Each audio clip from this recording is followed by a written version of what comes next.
Hola, muy buenas tardes a todos. Bienvenidos a una sesión más de este entrenamiento continuo México contra COVID. El día de hoy tenemos el gusto de presentarles al doctor Héctor Hernán Ruiz Gutiérrez. Él es neumólogo pediatra, adscrito al Hospital de Pediatría del Centro Médico Nacional de Occidente del IMSS. Es profesor titular de Neumología Pediátrica y expresidente del Colegio Mexicano de Neumólogos Pediatras. Doctor Ruiz, qué gusto que nos acompañe el día de hoy con nosotros. Le cedo los micrófonos para que inicie la sesión del día de hoy, doctor. Buenas tardes. Buenas tardes. Muchas gracias al comité organizador y por la oportunidad de tener esta plática con todos ustedes. En los próximos minutos vamos a hablar acerca de lo que ha estado pasando con los pacientes pediátricos que tienen enfermedades respiratorias y el COVID-19, o sea, qué ha ido habiendo durante este transcurrir de la pandemia. Como ya lo mencionó el doctor, soy neumólogo pediatra, estoy en el Hospital de Pediatría del Centro Médico de Occidente y les dejo ahí mi correo por si tienen algún comentario, alguna pregunta. Con mucho gusto les haré llegar el comentario. Pues empezando entonces la plática. Estos son los puntos que vamos a tratar. Voy a hablar un poquito acerca de qué pasó con las pandemias previas por virus respiratorio, qué características específicas y qué tratamiento habitual tienen estos pacientes, específicamente los pacientes con asma, con displasia y con fibrosis quística que tenemos con enfermedades respiratorias, y haremos una revisión de la literatura sobre cuál ha sido el comportamiento de estos pacientes a lo largo de la pandemia por COVID-19.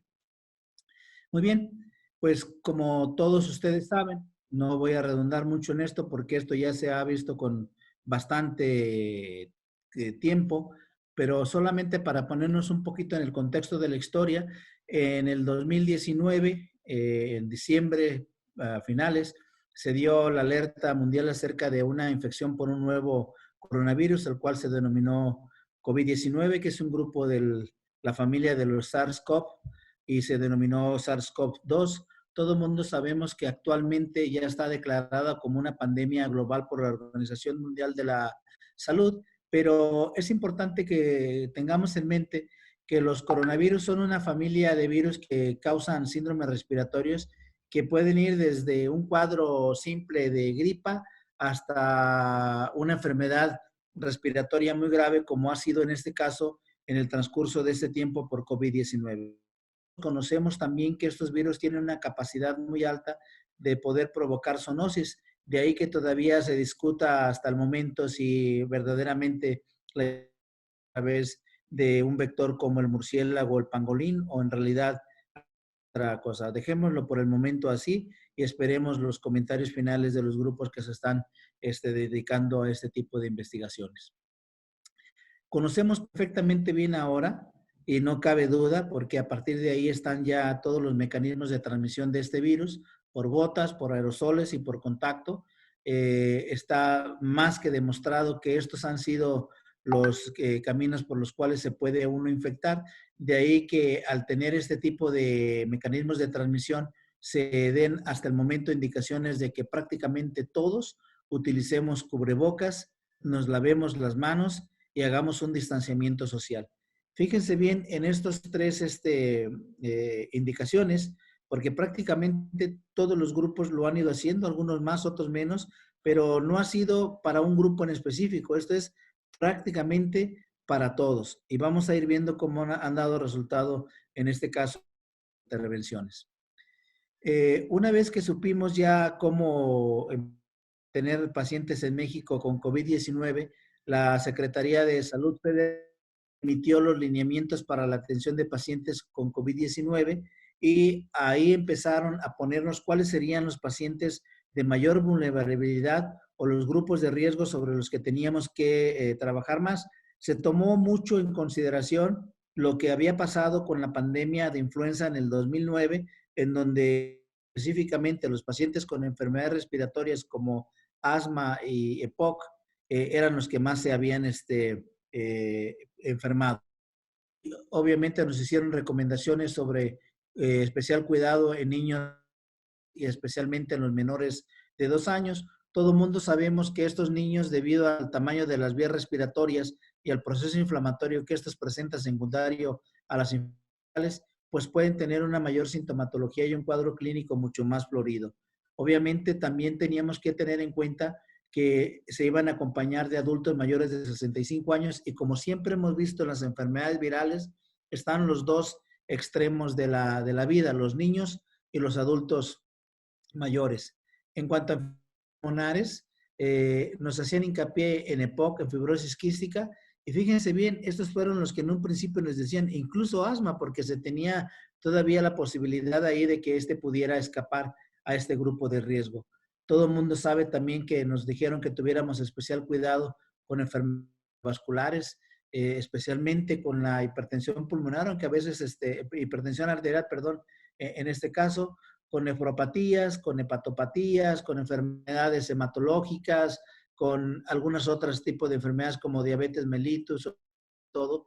Y se hicieron también mucho hincapié sobre este tipo de pacientes. ¿Por qué menciono este grupo de pacientes?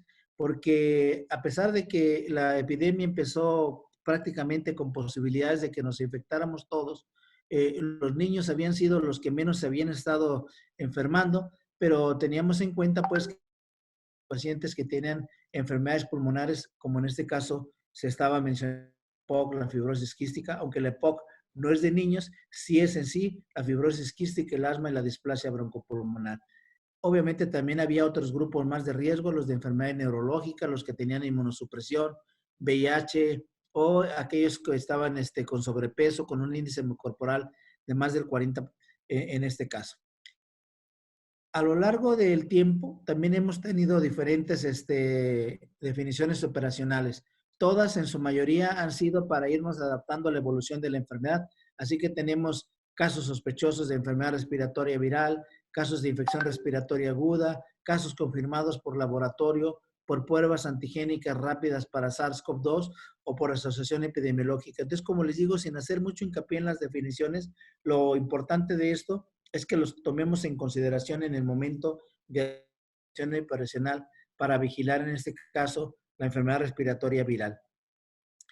Fíjense, muy importante es esta gráfica, en donde eso está tomado de ayer de la página de CONACYT y de coronavirus.gov, en donde podemos ir viendo que los pacientes, las mayores comorbilidades que tienen, sigue predominando la hipertensión, la obesidad, la diabetes y el tabaquismo. Pero si ustedes se fijan, no aparecen aquí y todavía nos falta en esto, cuáles han sido las mayores comorbilidades de los pacientes en edad pediátrica. Les voy a presentar en este momento cuáles fueron los lineamientos que la misma Secretaría de Salud, cuando empezó a ver que empezaron a nos hizo hincapié para que manejáramos a todos aquellos hasta los 19 años de edad y a los adolescentes. Y nos hacía mención nuevamente en factores de riesgo muy específicos, por ejemplo, las enfermedades crónicas, las cardiopatías, la enfermedad respiratoria crónica, el cáncer, la desnutrición y algunas otras condiciones que teníamos que ir revisando para poderlas tener, pero ya ahora sí, ya muy especial en caso de los niños, que era lo que vamos a estar revisando. En esta gráfica yo quiero presentarles, son los casos que hemos tenido en el hospital donde yo laboro, en donde si ustedes se pueden fijar, hay pacientes con leucemias, con cardiopatías, con parálisis cerebral, con autismo, con hidrocefalia, con infecciones de tejidos blandos, con insuficiencia renal crónica, invaginación incluso, con síndromes de Down, pero ninguno de estos pacientes que habíamos tenido habían sido pacientes con enfermedades respiratorias. Y obviamente esto llamaba mucho la atención porque desde un principio se había tenido como posibilidad de que tuviéramos con más factores de riesgos a estos grupos. En la literatura a nivel mundial, todo mundo tenemos acceso a la página de la universidad, a la Facultad de Medicina de la Johns Hopkins, en donde podemos ir viendo a diario cuántos casos tenemos, cuántos defunciones, pacientes están vacunados y podemos ir revisando prácticamente en tiempo real los datos que se encuentran a nivel mundial. En este caso, pues cabe decir que veamos el número de pacientes que tenemos ahora ya de casos confirmados con infección por COVID-19. Pero también tenemos nuestra página en México. Como ustedes pueden ver, ahora tenemos confirmados alrededor de 3.400.000 33.511 pacientes. Aquí podemos ver también negativos, cuáles son sospechosos, cuántos se han recuperado, cuántos están activos. Entonces es muy importante ir conociendo la estadística para poder ir normando las conductas a seguir. Y lo que yo quiero aquí mostrarles es que ahora sí empiezan a aparecer niños desde rangos de edad desde 0 a 4 meses hasta prácticamente los que tenemos de 95 hasta 99. Es interesante esta gráfica en cuanto a hombres y mujeres, tanto de manera ambulatoria como los que se han ido a este hospital. Se los voy a desglosar de manera rápida, pero van a quedar en la plática para que ustedes los vean. Y si lo quieren revisar con más calma, pues baste con que entren a la página de la Dirección General de Epidemiología y puedan ir viendo cuántos pacientes tenemos. Lo que quiero que veamos es cuántos niños de 0 a 4, hombres y mujeres, hemos tenido que se han ido infectando por COVID-19. Vamos avanzando en cuanto a edad. Aquí vemos a los de 5 a 9 años, hombres, mujeres. Si avanzamos, vemos a los de 10 a 14, los de 15 a 19. Y prácticamente pareciera como al principio, en cuanto a la edad pediátrica, como si fuera una escalerita que sube hacia los pacientes en donde tenemos los picos más altos y posteriormente está bajando, pero importante pues que vean que sí tenemos ya pacientes pediátricos que se han ido presentando como tal. Aquí podemos ir viendo nuevamente en cuanto a ambulatorios y hospitalizados. Y ya en esta gráfica, finalmente, entre 15 y 19 años, cómo tenemos este grupo. Si tenemos casos, si tenemos pacientes infectados, pues desafortunadamente también tenemos defunciones. Aquí en esta gráfica podemos ir viendo las defunciones de manera general. Llama mucho la atención que, por ejemplo, la parte de 5 a 9 y de 10 a 14, no hay hasta este momento pacientes registrados, lo que pudiera decirnos que probablemente los pacientes que se están muriendo son los de 0 a 4 años, y si ustedes recuerdan, en un principio nos hacían mucho hincapié en los menores de 5 años, especialmente los menores de 2, y después los de 15 a 19 y los que ya son un poco ya adolescentes, ya casi llegando a la edad adulta. Aquí vemos la gráfica en general, acá vemos en esta otra ya los pacientes que se han ido hospitalizando. No se alcanza a ver en pero sí podemos ir viendo los de 15 a 19, cuántos ambulatorios que afortunadamente aquí se tienen y cuántos hospitalizados están presentando. Fíjense que aquí son más los hospitalizados, o vean cómo también acá también están predominando los ambulatorios. A la hora de ir haciendo nuevamente ese desglose por rangos de edad, pues podemos ver cómo de 0 a 4 tenemos hombres y mujeres. Aquí ya vemos el número, 197 mujeres de 0 a 4, 231 hombres. Y fíjense que ahorita es importante aclarar por qué hemos visto que los hombres son los que más frecuentemente se han ido. Pareciera ser que a la hora de la revisión de la literatura encontramos un receptor androgénico que hace que tengan más posibilidad de que se infecten los hombres por COVID-19 que las mujeres. Ahí pues estamos en ventaja con ellas. También de los otros pacientes, en este caso 4 que se han hospitalizado, cuántos han fallecido, y también los de 15 a 19 para que los puedan revisar. Yo los invito a que con mucha calma ustedes lo vean con tiempo, lo desglosen, pero el mensaje sería pues darnos cuenta que tenemos pacientes pediátricos que están infectados y pacientes que también han muerto, pero hasta lo que vamos ahorita de la plática no hemos visto hasta ahorita cuántos pacientes con enfermedades respiratorias tenemos. Entonces, entrando un poco ya más de lleno a lo que nos ocupa el día de hoy, hablaremos entonces de qué características tienen los pacientes asmáticos, los pacientes con displasia broncopulmonar o los pacientes con fibrosis quística, que en un momento se consideran aquellos pacientes en los que había que tener muchísimo cuidado por los antecedentes de las enfermedades virales previas. Y ahora, ¿por qué en la estadística pues no aparecen como los grupos con mayores de infección por este tipo de enfermedad? Vamos a ir hablando de cada uno de ellos y haciendo un hincapié sobre estos puntos.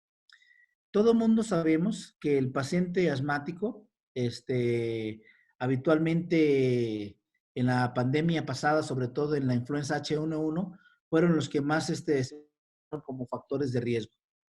Todos estos pacientes tienen una bitácora de tratamiento, tienen tratamientos escalonados, bien establecidos por niveles de severidad. Existen guías de manejo. En este caso aprovecho para presentarles a ustedes la guía reciente del manejo integral de asma, donde todos los autores prácticamente son mexicanos, acaba de salir, en donde se pueden ustedes complementar para el manejo de estos pacientes.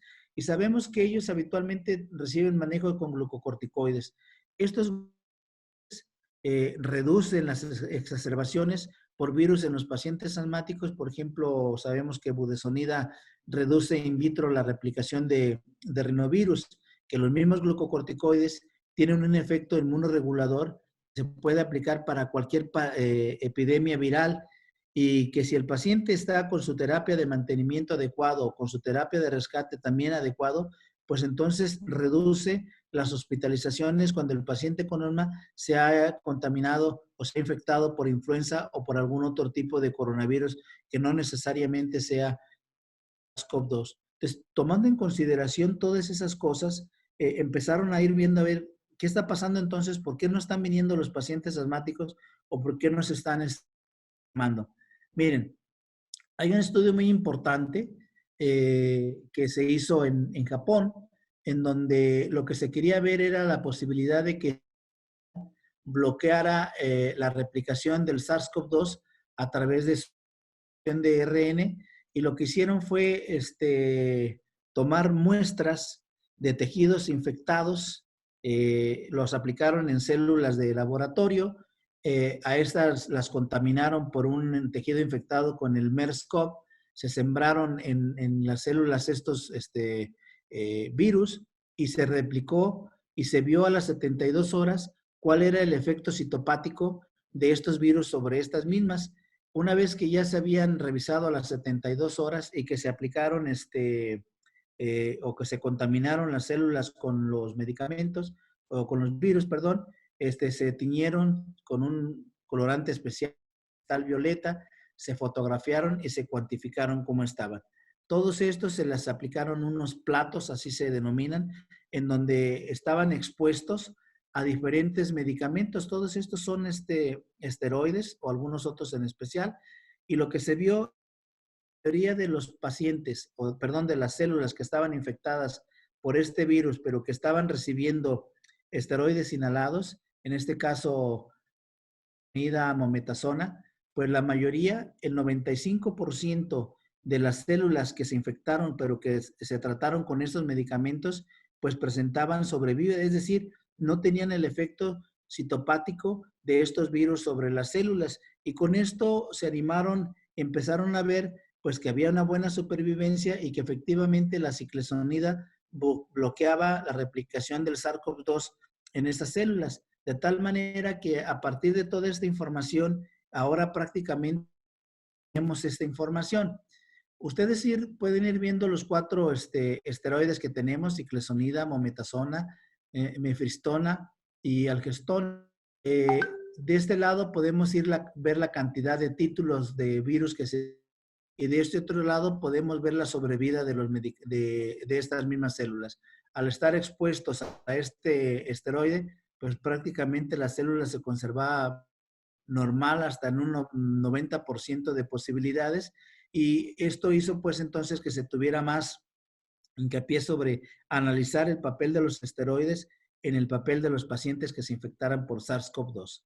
Les decía yo que en la temporada de influenza o de pacientes con infecciones por virus respiratorio, normalmente la ciclesonida o la mometasona pues no presentaban tanto efecto. No así en el caso del paciente con SARS-CoV-2, en donde prácticamente la cantidad o las copias virales del RNA mensajero pues no existen. Y no existen, ¿por qué? Porque no se han replicado, porque esas células están intactas, y esto ha hecho pues todavía un poco más fuerte que se tenga ahora que insistir mucho en que probablemente los esteroides inhalados jueguen un papel muy importante de manera temprana en el paciente que tiene asma.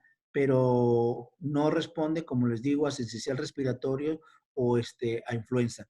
Tómenlo en consideración porque esto ha hecho que a partir de entonces muchos países empiezan a ir corriendo estudios, por ejemplo, en Japón, para demostrar que la ciclesonida bloqueaba este SARS-CoV-2, a partir de marzo, en la mayoría de los hospitales se administra a los pacientes que tienen infección por COVID-19 un régimen de tratamiento que consiste en la inhalación de 400 microgramos de ciclosonida 2 a 3 veces al día, hasta 1.200 microgramos por día durante 2 semanas, y están viendo qué es lo que va pasando.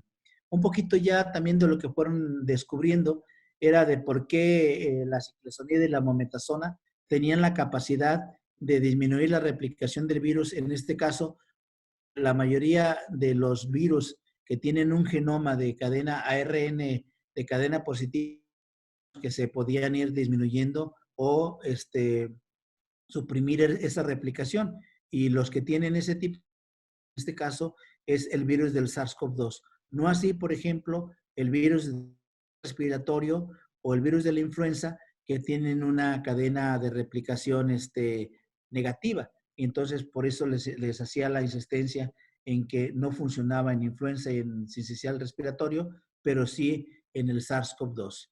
Más adelante hubo otros, este caso es un estudio realizado en Gran Bretaña, el estudio STOIC, en donde a los pacientes se les dio sonido inhalada. Era un estudio de fase 2, aleatorizado, abierto, paralelo, realizado en una comunidad de Oxford en el Reino Unido. El estudio obviamente fue aprobado por el Comité de Ética de Investigación de Londres y por la Autoridad Nacional de Investigación en Salud. En este estudio se incluyeron adultos mayores de 18 años, no hay niños, como ustedes pueden ver, pero podemos seguir extrapolando estos datos. Todos tenían que haber tenido síntomas sugestivos de COVID-19, como sería tos, fiebre, anosmia o ambos, dentro de los primeros 7 días. Si ustedes recuerdan, en el Reino Unido, la mayoría de los pacientes acudían a kioscos en donde se tomaban la PCR para COVID-19. Si salía positivo y los pacientes querían participar, se asignaron voy a presentárselos aquí, a un grupo en donde se metieron 73 pacientes que recibieron tratamiento habitual, es decir, recibían solamente antipiréticos, ahí que algunos hasta miel para la tos le daban, pero prácticamente todos estos tenían medidas usuales. Y otro grupo fue colocado para recibir budesonida. Como ustedes pueden ver, inicialmente eran 167 pacientes. 67 pacientes también algunos se excluyeron, y se excluyeron porque o habían recibido esteroides inhalados anteriormente o tenían una posibilidad de alergia o de plano pues no querían participar. Los que sí decidieron, como ven ustedes, aquí están separados, 73 para el grupo de cuidados usuales y 73 para el grupo de vida. Los pacientes que decidieron participar en cada uno de los grupos, no es un estudio ciego o controlado, sino que es un grupo abierto. Puede ser una debilidad del estudio. Todos contaban con un oxímetro de pulso, con un termómetro. Se les dio a llenar cuestionarios en donde énfasis en sintomatología respiratoria, en calidad de cómo se sentían mejor, en qué momento desaparecían los síntomas relacionados a COVID-19. Había una enfermera que iba a casa de ellos, una enfermera previamente también capacitada para ir a visitar a este tipo de pacientes. Todos los pacientes estaban en aislamiento social. Estos eran pacientes ambulatorios, ninguno estaba hospitalizado. Y finalmente podemos ver acá de datos cuántos pacientes teníamos en cada uno de los grupos. Podemos ver aquí en el grupo de budesonida, 70 pacientes que fueron los que finalmente terminaron el grupo, contra 69 del grupo de cuidados controles. Si ustedes se fijan, en cuanto a sexo, pues podemos ir viendo, aquí predominaron las mujeres, 39 contra 31, 41 contra 28. Saben ustedes que, como es común en los grupos anglosajones, es muy importante la raza a la que pertenecen los pacientes. En este caso, la mayoría eran de raza blanca, 65 contra 64. No blancos, no sabemos de qué raza se refieren, eran entre el 5% en cada uno, 5 pacientes, lo que era el 7%. Es importante que cuando uno va revisando todos estos artículos habrá que ver si o es una raza hindú, es una raza, no sé, china o la que ustedes quieran, y ir viendo que a lo mejor estos tienen o menos posibilidades de infectarse, si lo queremos ver, o estos tienen más, no lo sé, habrá que irlo revisando. Importante era también que se revisara el índice de masa corporal, el número de comorbilidades, o sea, qué comorbilidad tenía. En este caso pueden ver ustedes que había pacientes con enfermedades cardiovasculares, 6 y 6 en cada grupo, diabetes 3 contra 4, algunos tenían una historia pasada de asma, ven aquí 11 contra 10, cuántos días les duraban los síntomas, aquí pueden ver entre 2 y 5, 2 y 4, la evidencia de todos con su prueba de COVID positiva, la sintomatología que tenían, fiebre, tos, dolor de cabeza, fatiga, problemas gastrointestinales, disnea, mialgias, síntomas nasales, etcétera. Si pueden ver, prácticamente eran muy parecidos los grupos, nada más que, como les digo, de manera aleatoria y de forma abierta, pues los asignaron para que recibieran ya sea o los cuidados normales como se puede tener. En esta otra gráfica podemos ir viendo cómo también a la hora de comparar budesonida contra el cuidado normal, pues vemos que la budesonida, a la hora de ver los síntomas en general, síntomas sistémicos, los síntomas nasales, los síntomas torácicos, los síntomas oculares, los síntomas de gastrointestinales, cómo prácticamente desaparecían a los 14 días.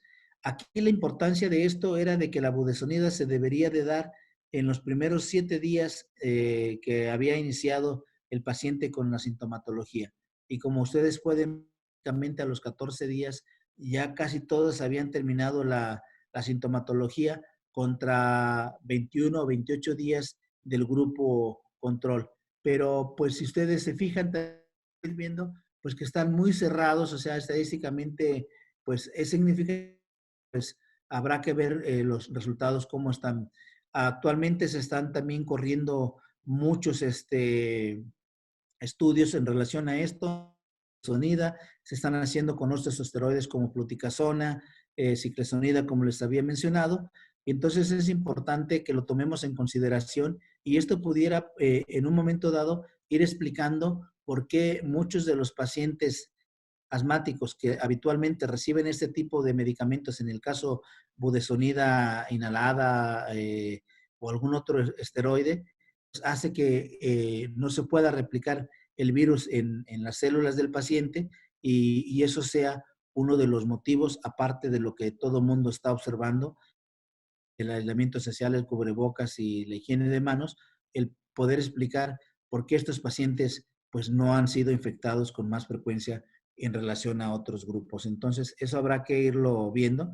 En este artículo también es muy importante y son muy aventurados en algunos resultados porque incluso ponen ellos que el uso de la budesonida es tan buena que pues hace que el paciente disminuya los síntomas hasta en un 90%.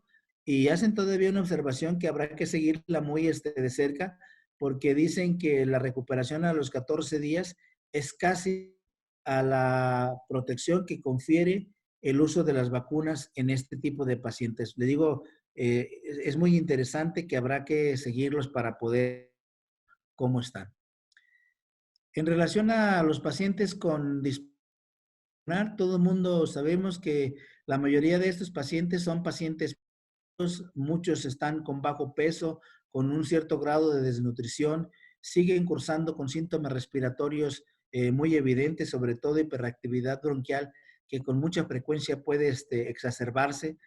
Muchos tienen cardiopatías asociadas, hipertensión pulmonar. Una gran mayoría de los pacientes, incluso intradomiciliarios, siguen teniendo oxígeno suplementario, utilizan diuréticos y tiene una característica muy importante, que muchos de estos pacientes, por el uso de oxígeno, por todos los procesos infecciosos, por todo lo que pasaron y finalmente en una displasia broncopulmonar, pues también tienen un sustrato de inflamación de la vía respiratoria que los hacía obviamente tener más riesgo como lo podían tener los demás pacientes con enfermedades respiratorias. ¿Qué pasaba entonces con estos grupos? Pues lo que hemos visto que siguen observando muchos de social durante la pandemia, los prematuros prácticamente vienen a las consultas muy necesario. Los papás, obviamente, por cuidar a los niños, están más al pendiente de ellos. Es común que el padre utilice cubrebocas para cuidar a estos pacientes. Tienen algún proceso inflamatorio o nasal que haga que los usen. El uso frecuente de lavado de manos, porque muchos de estos pacientes tienen también que hay que prepararse para darlos de una manera mucho más adecuada. Entonces, si hacemos hincapié en que muchos de estos pacientes tienen también budesonida, esa podría ser otra de las explicaciones del por qué muchos de estos pacientes con displasia broncopulmonar tampoco se han infectado más que el resto del grupo por COVID-19. En el hospital solamente nosotros hemos tenido un paciente con displasia broncopulmonar que tuvo que ser hospitalizado por COVID-19, pero afortunadamente le fue muy bien. El otro grupo que tenemos y que también es importante que lo podamos observar es el paciente que tiene fibrosis quística. El paciente que tiene fibrosis quística, todos sabemos que la fibrosis quística es una enfermedad monogénica, genética, autosómica recesiva, es multisistémica, multiorgánica, cuyo resultado es que tenemos un canal de cloro que se denomina una proteína CFTR, que es una proteína de conductancia que se enclava en la superficie de la célula y que permite de una manera normal, cuando ésta se abre y funciona, pues hacer que el cloro y el sodio que están en el interior de la célula puedan llevar agua a la superficie celular y con esto aseguremos una rheología adecuada del moco y tener entonces nosotros vías respiratorias limpias en donde no tengamos ningún problema de aclaramiento mucociliar. Pero si el paciente tiene algún defecto en esta no funciona de una manera adecuada, está mutada, dura poco tiempo o no se enclava de manera adecuada, lo que va a pasar es entonces abriendo en el interior de las células se va a acumular más sodio, más cloro, y esto hará que entonces en vez de llevar agua a la superficie de mucociliar, pues ahora nosotros jalemos el agua de esa superficie hacia el interior de la célula, haciendo que el moco sea más espeso, más difícil de poder mover y tendremos vías aéreas con incluso impactadas de moco, con mucho tapón. Y si a esto le agregamos que este moco que prácticamente no se mueve, el paciente va a tener más posibilidad de que algún virus, alguna bacteria o algo tenga más tiempo de, digamos, de presencia en ese sitio, pues hará como en todos un proceso de infección, inflamación y un proceso de obstrucción, y de tal manera que se va a hacer así un círculo vicioso y presentar todas las características que tiene el paciente con fibrosis quística. Obviamente que estos pacientes con su enfermedad, pues también tienen características muy especiales. Por ejemplo, ellos también durante la pandemia, y no nomás durante la pandemia, durante prácticamente todo el tiempo, son usadores habituales de mascarillas faciales, igual por tener que estarse nebulizando medicamentos varias veces al día, pues se lavan frecuentemente sus manos, hacen una reducción del contacto personal, sí utilizaron de una manera muy adecuada el aislamiento social. Prueba de ello es que pues, tenemos pocos pacientes con fibrosis quística infectados por COVID-19. Usualmente estos pacientes tienen tratamiento lo usamos como un inmunomodulador, no tanto como un antibiótico, y se ha visto a lo largo del tiempo que la citromicina pareciera pues que también tiene cierto papel sobre la replicación viral. Estos mismos tienen una característica muy especial de un microbioma muy específico en donde predominan las pseudomonas aeruginosas. Esta colonización prácticamente es crónica y conocemos ahora que la pseudomona aeruginosa libera muchas serin-proteasas como la ecotina o la serpina, que son proteasas que hacen que actúen sobre una parte del neutrófilo, pero la otra es también, si ustedes recuerdan, utiliza para que una vez que el SARS-CoV-2 se une al receptor de la AC o del receptor de la angiotensina, pues para poder entrar necesita de estas serinas. Si están bloqueadas, obviamente que no va a poder entrar el virus y con eso pudiera ser que se explicara también el porqué de que tengamos pocos pacientes que se estén infectando también por COVID-19. Estos mismos pacientes, por el estado inflamatorio crónico que tienen mucha presencia de neutrófilos y estos neutrófilos hacen que también se libere una respuesta inflamatoria del líquido, en el caso de los pacientes con fibrosis quística, es muy ácido, de tal manera que no se pueden tampoco replicar de una manera adecuada los virus. Y si le agregamos a esto todas las mutaciones que se tienen en el canal del CFTR, pues hará entonces que a la hora de que los pacientes que se infecten por COVID-19, pues prácticamente no tengamos tampoco muchos pacientes. Pero revisemos la literatura a ver qué encontramos. Este estudio es un estudio italiano que se hizo entre febrero y julio del 2020. Es un estudio multicéntrico en donde se investigó sintomatología sugestiva de COVID-19 en pacientes con fibrosis quística. Interrogaron a 32 centros. Ellos tienen un total de 6,597 pacientes y los que salieron positivos para COVID-19 se denominaron casos y los que salieron negativos se denominaron controles. Cabe mencionar que aquí estaban infectados por COVID-19. Si vemos nosotros esta demográfica de cómo están en este caso los pacientes, pues vemos otra vez, miren, de 6,597 pacientes, pues solamente 16 pacientes fueron positivos para COVID contra 14 de los controles. Quiero que vean que el paciente que tiene una exacerbación que no es por COVID-19 es prácticamente, vean aquí, normalmente en cuanto a hombres y mujeres, pues no hay mucha diferencia, ¿sí? 7 contra 7, 9 contra 7, o sea, no hay mucho, predomina ligeramente en los hombres. Podemos ver el rango de edad, como les digo, son también adultos mayores de 18 años, aquí podemos ver 20 contra 24, que es más o menos la edad que se tenía. Era muy importante conocer si el paciente que tenía una mutación era heterocigota o homocigota. Aquí pueden ir viendo que los heterocigotos son los que predominaron. Esto simplemente quiere decir que la madre y el padre tienen una mutación diferente, pero prácticamente es así. En los homocigotos, pues mamá y papá prácticamente son iguales. Había que ver también el índice de masa corporal que se tenía y la edad, porque es bien conocido que entre mayor índice de masa corporal tenga el paciente y mejor estado nutricional tiene, y con una mejor nutrición, pues el paciente tendrá también una mayor funcionalidad pulmonar. A todos se les hizo medición del FEV1 para ver qué tan obstruidos estaban, si utilizaban o no oxígeno, habían prácticamente no, si estaban infectados o no por Pseudomonas aeruginosa, si tenían suficiencia pancreática, si tenían otras enfermedades relacionadas a la fibrosis quística, como podría ser diabetes, enfermedad hepática, o incluso si algunos pacientes ya habían sido en el grupo de fibrosis quística, teníamos 2 y uno en el grupo control de SARS-CoV-2 y uno en el grupo control.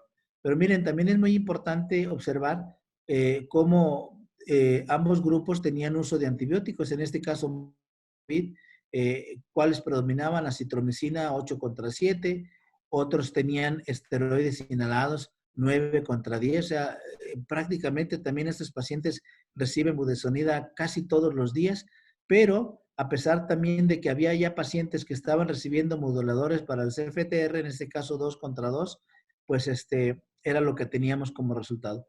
A todos esos se les hizo una valoración y podemos ir viendo acá cómo estaban en este caso. Estos son los síntomas y los tratamientos y la respuesta que se estuvo teniendo con estos pacientes. A la hora de ver la sintomatología, pues prácticamente en el de los casos, 10 pacientes tenían fiebre contra 12 de los controles y ellos aquí argumentan en algún momento dado los esteroides inhalados también pudieran tener un control sobre los pacientes y hacer que tengan menos posibilidad de fiebre. Sabemos pues que son 10 contra 12, solamente 2 de diferencia, pero esa pudiera ser también una explicación que se tiene. Prácticamente todos tenían igual de tos, los de positivos a COVID tenían un poco más de disnea, también un poco más de esputo, solamente un paciente, no estaban tampoco muy alterados. Astenia prácticamente los tenían los dos grupos, dolor de cabeza igual, dolores de articulaciones. Vean aquí solamente los del grupo control tenían un poco más, los que tenían disnea, diarrea y así podemos ir viendo una gran cantidad de sintomatología, cuántos días duraron los síntomas, el rango de predominio, pues si ustedes se fijan, duraron en los pacientes que tuvieron COVID contra 8 de los que no los tenían. Igual fue alguna otra exacerbación secundaria a otro agente. Pero si ustedes notan aquí, como es un artículo de febrero a julio, todavía había indicación de utilizar lopinavir, ritonavir, que sabemos ahora ya no lo utilizamos, hidroxicloroquina, que también estaba también, sobre todo por el grupo francés, que argumentaba que podríamos tener buenas respuestas, y algunos otros. Y finalmente, ¿cómo fue el curso de la infección? Si ustedes se fijan, de los pacientes con SARS-CoV-2, los que se hospitalizaron 8 de 8, prácticamente ahí fue igual. A la unidad de cuidados intensivos, afortunadamente, no fue ninguno. Los que ocuparon oxígeno, vean, menos en el grupo COVID que en el otro grupo. Ventilación no invasiva, 2 contra 0, o sea, no lo utilizaron. Algunos otros, ventilación invasiva, afortunadamente ninguno de los pacientes lo ocupó. Podemos ir viendo, por ejemplo, cuánto hubo en el cambio del BEF1, 3 contra 3, o sea, prácticamente no hay mucha diferencia. Afortunadamente la recuperación grupos y ninguno de estos pacientes falleció. Y entonces aquí podemos ir viendo cómo pues finalmente sigue siendo importante considerar el por qué estos pacientes con fibrosis quística pues tampoco han tenido mucha infección por COVID-19. ¿Qué pasa en México? En México tenemos reportes de un paciente prácticamente a principios de julio, en donde se empezaron a reportar pacientes con fibrosis, un paciente que venía de Veracruz, que se hospitalizó en el Hospital Infantil de México y que afortunadamente le fue bastante bien. En Guadalajara hemos tenido 2 pacientes con fibrosis quística. Uno es un paciente de 6 meses cuyo contacto fue el padre y otra era una niña de 15 años cuyo contacto era el hermano.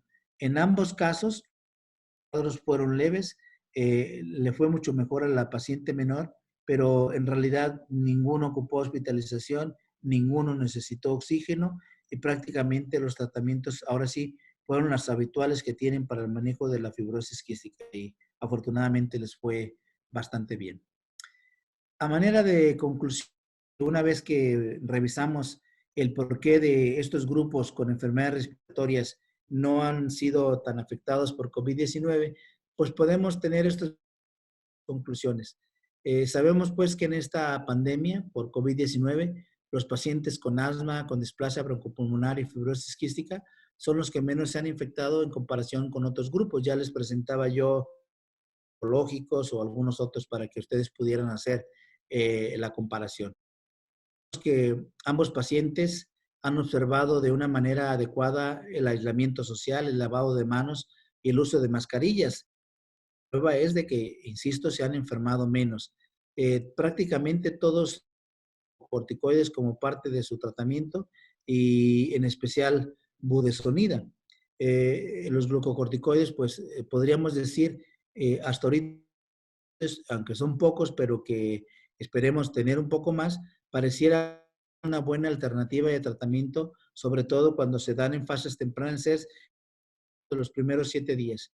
Y estos 3 grupos, pues, aunque presentan características específicas muy especiales de cada uno, pues pudieran ir explicando el comportamiento del por qué se han ido infectando menos en esta pandemia con COVID-19.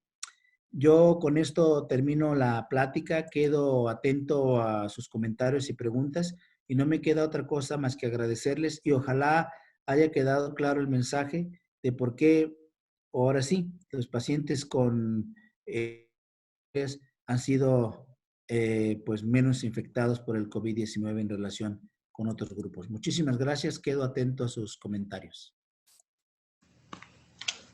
Muchas gracias, doctor Ruiz. Les recordamos a los participantes que es una sesión a micrófono abierto, por lo que si ustedes quieren hacerle algún comentario o alguna pregunta, lo pueden hacer por medio del chat o levantando su mano y nosotros les activaremos su micrófono.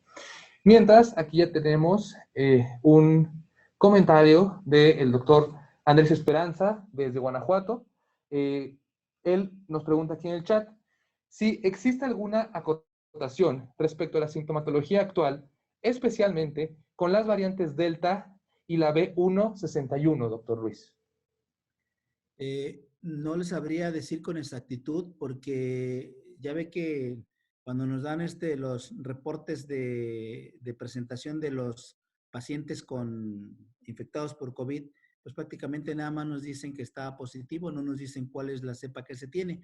Pero aún así, si hubiera alguna variante como tal, pues pudiéramos ver que se nos infectarían más pacientes y no ha sido así el comportamiento, de tal manera que podríamos decir que no existe una relación como tal en este caso. Sabemos el radio de reproducibilidad de la variante Delta es hasta 8 veces en comparación al normal que teníamos hasta de 3, pero yo creo que hasta el momento no tendríamos una explicación para poderles decir esta diferencia. Perfecto, doctor, muchas gracias. Aquí también tenemos otra pregunta de la doctora González. Ella nos pregunta acerca de, bueno, si un paciente con una cardiopatía congénita tiene mayor riesgo y cuál sería el pronóstico en caso de que tuviera COVID-19, doctor. Sí, en todo mundo sabemos que los pacientes con cardiopatías congénitas, la mayoría, dependiendo de la cardiopatía que sea, pueden cursar con hiperflujo pulmonar. Y al tener este hiperflujo pulmonar, es casi default que también presenten presión arterial pulmonar y por lo tanto tengan también problemas en la oxigenación. Más fácil que se descompensen, sobre todo con el manejo de líquidos, y hace pues y el corazón, en este caso de los pacientes, pues puedan tener una manifestación más evidente cuando se infectan en este caso por COVID, pero puede ser por cualquier otro de los virus. Les mencionaba yo, son poquitos los casos de los pacientes que han tenido una cardiopatía enfermado por COVID-19. No ha sido así, pero sí son de los pacientes que podíamos considerar con más posibilidades de riesgo al tener este tipo de cardiopatías. Perfecto, doctor, muchas gracias. Aquí también tenemos otra pregunta de la doctora María Concepción. Ella nos comenta si un paciente asmático sin tratamiento tiene más riesgo de contagio, doctor. Pues yo creo que yo me imagino que no tiene tratamiento porque está controlado. Si está controlado, quiere decir que su función pulmonar y su desarrollo pulmonar, pues está como cualquier otro de los pacientes sanos, amén de que sea un paciente que está sin tratamiento porque no lo quiere llevar. Normalmente, y les mencionaba yo las guías de manejo, todos los pacientes que están controlados, aunque no tengan a veces una exacerbación pulmonar, últimamente se ha hecho costumbre y se indica pues que así sea. Como el asma es una enfermedad inflamatoria crónica, pues debería de tener un tratamiento prácticamente de base para todos los días porque pues, la inflamación crónica no se va a quitar. Y esta la vamos a lograr con dosis bajas de esteroide. Y obviamente volvemos otra vez al caso de los esteroides. Entonces, habrá que ver bien por qué ese asmático no está con tratamiento, pero les menciono, incluso aún en estados leves, lo ideal sería que ese paciente tuviera dosis bajas y que en solamente su momento, si hubiera alguna exacerbación, tuviera dosis de rescate. Perfecto, doctor, muchas gracias. Y bueno, con respecto a estas dosis de esteroide, doctor, nos preguntan aquí en el chat si nos puede mencionar las dosis recomendadas, doctor. Sí, mire,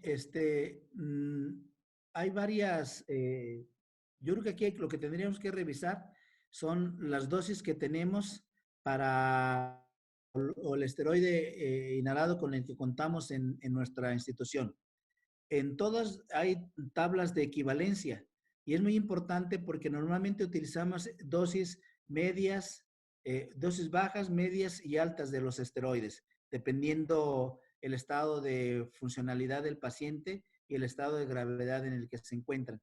¿Qué tenemos que hacer? Pues adaptarlas. No es lo mismo hablar de ciclesonida a lo mismo que hablar de budesonida o de fluticasona. Entonces, las dosis bajas, las dosis medias y altas de cada uno de ellos puede variar en los microgramos a la hora de la administración. Entonces, normalmente hablando en el caso de pacientes con fibrosis quística, la mayoría tienen como 250 microgramos cada 12 horas. El paciente asmático depende de qué estado de severidad tenga y cómo se ha ido escalonando en este caso los esteroides. Inicialmente le digo, si es un paciente controlado son dosis bajas, se va agregando dosis medias o altas dependiendo de cómo esté. Y el displasia broncopulmonar, pues también son niños que están entre 125 y 250 microgramos cada 12 horas de este esteroide inhalado.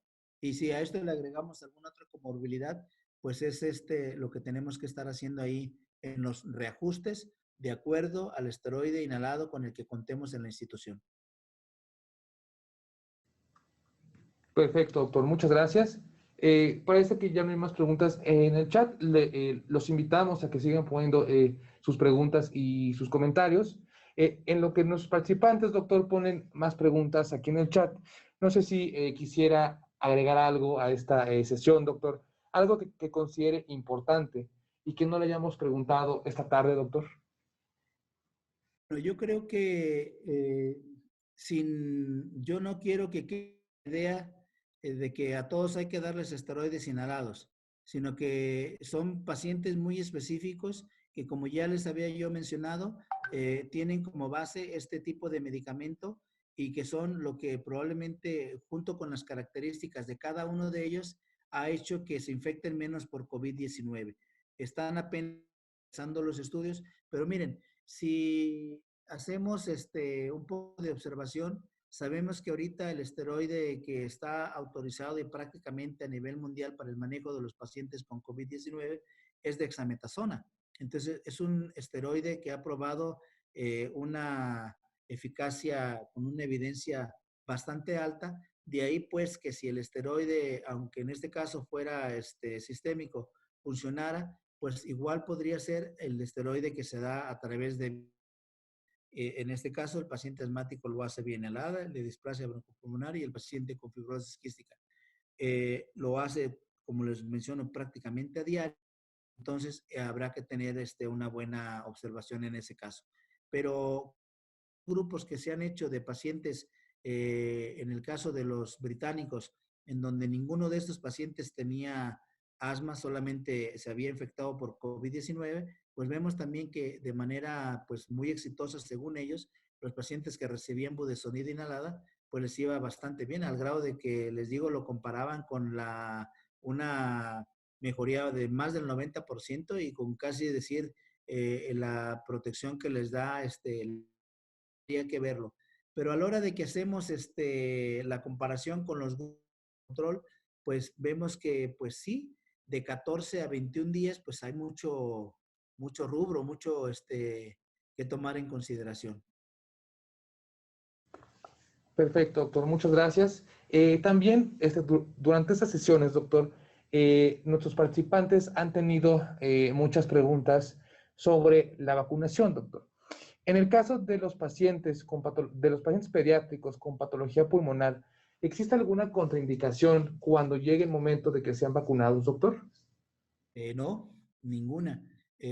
Todos los pacientes que tenemos, en este caso de los que el paciente asmático no tiene ninguna contraindicación para la vacuna. En este caso, pues una vez que nos la autorice, ojalá no tarde mucho, pues no van a tener ninguna contraindicación. Todo el mundo sabemos que la única contraindicación en el momento de poner una vacuna es que el paciente pudiera tener alguna de su enfermedad de base. Pero de ahí, en el paciente asmático no hay ninguna, lo mismo en el paciente con fibrosis quística ni en el paciente con displasia Había, por ejemplo, en la temporada de influenza, los que tuvieran alergias al huevo o alguna otra cosa, pero hasta ahorita en este momento parece ser que no tenemos ninguna contraindicación para que sea aplicado este tipo de vacunas en estos pacientes hasta lo que vamos ahorita. Perfecto, doctor. Y bueno, también aquí nos preguntan que si en el caso de un cuadro agudo o una crisis asmática es recomendable vacunar a los pacientes. No, yo creo que primero habrá que sacarlo de la una vez que el paciente se haya restablecido y si el paciente lo permite, su función pulmonar regresó al basal que tenía al momento, pues no va a tener ninguna contraindicación. Lo que sí habría que hacer en ese paciente que se está descontrolando es ver por qué se descontroló, si es que requiera más manejo con el esteroide o algún otro tipo de medicamento, ver qué tipo de asma es, si es un asma alérgica, si no es de algún otro componente, y en base a eso ir haciendo los reajustes. Entonces, no habría ningún problema una vez que el paciente estuviera ya bien controlado. Aquí cabe hacer mención de que si el paciente asmático, el paciente con displasia, el paciente con fibrosis quística presenta una infección por COVID-19, pues recibirá entonces el tratamiento que se dará para COVID, más aparte su tratamiento que tiene. No se suspende para nada el uso de los medicamentos de base para la enfermedad que tiene el paciente. Perfecto, doctor Ruiz. Muchísimas gracias. Bueno, ya no tenemos más preguntas del chat. No nos queda más que agradecerle, doctor, por pues compartir todos sus conocimientos con nosotros.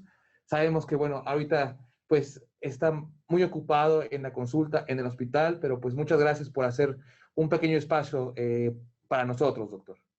Al contrario, les agradezco la invitación. Espero que el mensaje haya quedado claro. Si tienen algún comentario, con toda confianza se lo responderé. Y no me queda más que decirles que, pues, a mí de mi parte me da mucho gusto que pacientes con enfermedades respiratorias, en este caso de las que hablamos, pues no se nos estén infectando por COVID, pero pues hay que seguir atendiendo a los que sí tenemos y que pues hay que echarle las ganas y ojalá el mensaje haya sido de provecho para todos ustedes. Claro que sí, doctor. Muchísimas gracias nuevamente. Muchas gracias a todos nuestros participantes también por estar aquí el día de hoy con nosotros.